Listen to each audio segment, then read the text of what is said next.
అవకతవక రాజు తెలివి తక్కువ మంత్రి పనికిమాలిన భటులని ఒక కథ చెబుతాడు. రాజు అయిన వాడికి సరైన తెలివితేటలు లేకపోతే, మంత్రి కూడా ఇంకా సరైనవాడు కాకపోతే, ఇక భట్లు కూడా కొంచెం అమాయకులైతే చెప్పక్కల. ఒక రాజ్యంలో ఓ రాజు పరిపాలిస్తున్నాడు, కొంచెం అశ్రద్ధ కలిగిన రాజు, అవకతవక రాజు కదా, వాడి భోగాలు వాడి విలాసాలు ఏవో వాడి మంత్రి గారు ఏమైనా చెప్తే పట్టించుకుంటాడు, లేదా పట్టించుకోడు. వాడిని భరిస్తున్నారు. పూర్వం మరి వంశ పరంపర కదా భరించేవారు. ఇప్పుడైతే మార్చేసి ఎన్నుకోవడం ఏదో ఉండేది, అది వేరే విషయం. అలాంటి రాజ్యంలో ఒక ఇబ్బంది వచ్చింది. ఒక కుమ్మరివాడు ఉన్నాడు, కుండలు చేసుకుంటాడు. అతను ఉండేది పాక, ఆ కుండలు చేసుకుని ఏదో అమ్ముకునేవాడు. అలా అమ్ముకోగా వచ్చిన డబ్బుతో కొంత ఓసారి కొంచెం ఆ మట్టి ఉందిగా, మట్టి ముద్దలు చేసి గట్టిపడ్డా కాస్త గోడ కట్టుకున్నాడు. మట్టి ముద్దలతోటే ఏదో కాస్త ఓ పాక వేసుకున్నాం.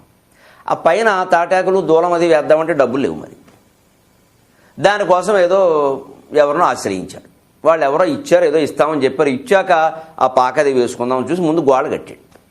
అనుకోకుండా పెద్ద వాన కురిసి ఆ గోడలన్నీ నీరు గారి, మరి మట్టి గోడలు కదా, మొత్తం నీరు గారిపోయి అసలు బాధ వచ్చేసి రాజదర్శనానికి వెళ్ళాలి. ఏమైనా సరే నా గోడలు వాన కారణంగా నీరు గారిపోయి రాజుగారి నుండి డబ్బు తెచ్చుకుని మళ్ళీ వేసుకోవాలి, వాడు ఉద్దేశం అది.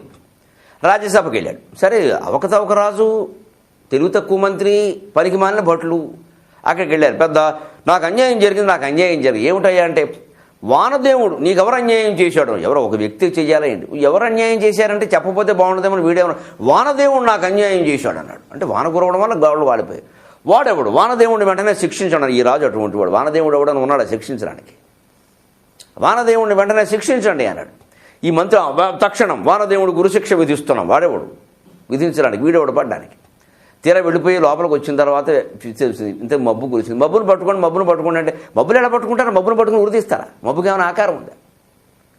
అది దొరకకపోతే అసలు వాన కురిసిందంటే కారణం, అప్పుడు వాన ఎందుకు కురిసింది అని మొదలుపెట్టారు. వాన కురిస్తే పడిపోవడమేనా అంటే పక్కనే ఒకరెవరో యజ్ఞం చేస్తున్నట్టు. ఆ యజ్ఞం తాలూకు హోమం అంతా ఇలా పైకి లేచింది. ఆ పొగ వల్లే మబ్బులు వచ్చేయండి, మబ్బు వల్ల వాన కురిసింది అన్నట్టు. అయితే యజ్ఞం చేసిన వాడిని ఉరితీసేయండి అన్నట్టు. వానదేవుడు దొరకలేదు కదా, మరి ఎవరిని వృద్ధి చేయాలి? ఇప్పుడు వానకు కారణం ఎవరు? ఈ బ్రాహ్మణులు ఎవరో యజ్ఞం చేస్తున్నారు పాపం. అందుకని ఆ యజ్ఞం వల్ల ఏదో పొగ వచ్చింది, ఆ పొగ వల్ల వాన వచ్చిందిట. అందుకని ఆ బ్రాహ్మణులు ఉరిదీసేయండి. వాడు వెళ్ళి ఆ యజ్ఞం చేసే పెద్ద మనిషిని పట్టుకుని ఉరిదీసేస్తా ఉన్నారు.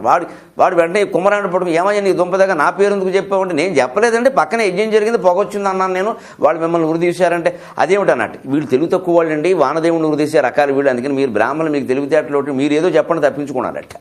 అంటే వాడన్నట్టు, ఇగో నేను ఎందుకు యజ్ఞం చేశాను, అసలు పొగ వచ్చినమా నిజమే, పొగ వల్ల వాన నిజమే, పొగ ఎందుకు వచ్చింది, యజ్ఞం ఎందుకు చేశా, ఎదురింటి అబ్బాయి పెళ్ళి, ఆ పెళ్లి గురించి ముందు రోజు హోమం చేయాలి కాబట్టి నేను చేశాను, అందుకని వాడు కారణం యజ్ఞానికి, వాడిని వేసేయండి అన్నట్టు. వీడు వెంటనే ఆ పెళ్లి కొడుకు దగ్గర పోయారు. వాడికి మన్నాడు 3వ రోజు పెళ్లి, వాడిని పట్టుకుని ఇప్పుడు కొరత వేసేస్తాం. పైగా ఆ రోజులో కొరత అంటే కింద ఆసనంలో శూలం గుచ్చేవారు భయంకరంగా, 2 పేర్ల మధ్యలో శూలం గుచ్చేవారు, నిలబెట్టేవారు. అలా శవం అలా వేలాడుతూ ఎండిపోవలసిందే, భయంకరమైన శిక్ష అది. పెళ్లి కొడుకు ఇదేమో శిక్ష, మంగళసూత్రం కట్టేవాడికి. వాడు కంగారు పడిపోయి బ్రాహ్మణ దగ్గరికి వచ్చాడు. ఏమన్నా నా పేరు చెప్పారు మీరంటే, ఏం చేయను తప్పించుకుందుకు ఏదో ఒకటి చెప్పాను, కుమ్మరాడు నా పేరు చెప్పాడు, నేను నీ పేరు చెప్పాను, నువ్వు ఏదో చెప్పి తప్పించుకో అన్నాడు. వాడు తెలివితేటలు ఉపయోగించాడు. ఇంతకీ ఏమిటండి, ఏం చేస్తారని అన్నారు. వేసేస్తాము శూలం అన్నాడు. ఏదో ఆ శూలం ఒకసారి చూపించన్నాడు. అది ఇంత లావు ఉంది, ఏకంగా పొడుగ్గా. ఈ వెంటనే అన్నాడు, నేను చాలా సన్నగా ఉన్నానండి, ఈ శూలం లావుగా ఉంది, దిగదండి, ఎవడన్నా లావు వాడిని చూసుకుని వేసేయండి. వీడు సన్నగా ఉన్నట్ట రమణారెడ్డి లాగా. ఆ శూలం ఏమో లావుగా ఉంది, దిగదండి, మీకు ఇంకా చూపిస్తే బాగుండదు ఆ ప్రదేశాలని, నేను దిగదు, లోపల దిగదు, మీరు ఎంత ప్రయత్నం చేసినా దిగదు అంటే వాడు కూడా ఎవరు సన్నగా ఉన్నాడు, వీడికి దిక్క. మరి ఏం చేయమంటావు, ఎవరో ఒకరిని శిక్షించకపోతే మా మంత్రి గారు ఊరుకోరన్నట్ట. లావుగా ఉన్న వాళ్ళని చూసుకోండి అన్నట్టు. పాపం ఊరంతా వెతికితే ఓ దుకాణం మీద ఒక ఆయన కూర్చున్నట్టు, బాగా పెద్ద పెద్ద పెర్రలు, తొడలు, మేడలు అన్నీ లావే, శుభ్రంగా కూర్చుని కదలకుండా బఠానీలు తింటున్నాడు ఆయన. మొత్తం చెప్తున్నా వినకుండా, మొత్తుకున్నా వినకుండా ఆయన తీసుకెళ్ళి వేసేసట. ఎందుకంటే లావుగా ఉన్నాడు అంతే చాలు, ఎవడో ఒకటి దొరికాడు. మొత్తం మీద వానదేవుడి నేరం ఎవరికి వెళ్ళింది, లావుగా ఉన్న ఆయన దగ్గరికి వెళ్ళింది, దుకాణం వ్యాపారస్తుల దగ్గరికి. మొత్తం మీద కుమ్మరవాడికి పరిహారం అయితే లభించాల. అవకతవక రాజు, తెలివి తక్కువ మంత్రి, పనికిమాలిన భట్లు ఉంటే వ్యవహారాలు ఎలా ఉంటాయి. అందుకే రాజనీతి పరిపాలనలో ఉండేవాళ్ళు బాగా చదువుకోవాలి. ఆముక్త మాల్యదలో కృష్ణదేవరాయలు చెబుతాడు ఈ విషయాన్ని.